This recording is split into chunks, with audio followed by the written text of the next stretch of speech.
नमस्कार, आपण पाहताय रत्नापूर न्यूज। मध्यवर्ती सार्वजनिक गणेश महामंडळ 2025 अध्यक्षपदी ॲडव्होकेट गोपाळ बुरबुरे।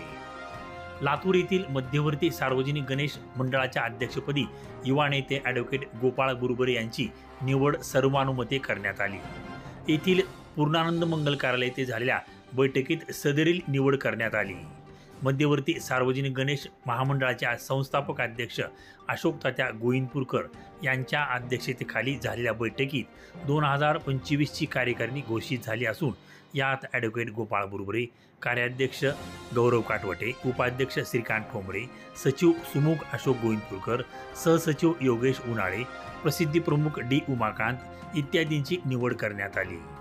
तसेच मार्गदर्शक अशोक गोविंदपूरकर, बसवंतप्पा भरडे, ॲडव्होकेट उदय गवारे, अब्दुल गालिब शेख, नूतन कार्यकारिणीच्या वतीने प्रतिवर्षाप्रमाणे सुभाष चौक येथे भव्य स्वागत मंच उभारण्यात येणार असून मंडळातर्फे उत्कृष्ट गणेश विसर्जन मिरवणूक स्पर्धा 2025 घेण्यात येणार असून यात उत्कृष्ट देखावा, उत्कृष्ट कला सादरीकरण, उत्कृष्ट मिरवणूक यासाठी प्रथम, द्वितीय, तृतीय व उत्तेजनार्थ अशी पारितोषिके देण्यात येणार आहेत। गतवर्षीच्या उत्कृष्ट विसर्जन मिरवणूक व इतर स्पर्धा 2024 करिताचा पुरस्कार यावर्षी विसर्जन मिरवणुकीदरम्यान सुभाष चौक येथील स्वागत मंचावर दिला जाईल, अशी माहिती मंडळाचे अध्यक्ष ॲडव्होकेट गोपाळ बुरबुरे यांनी दिली।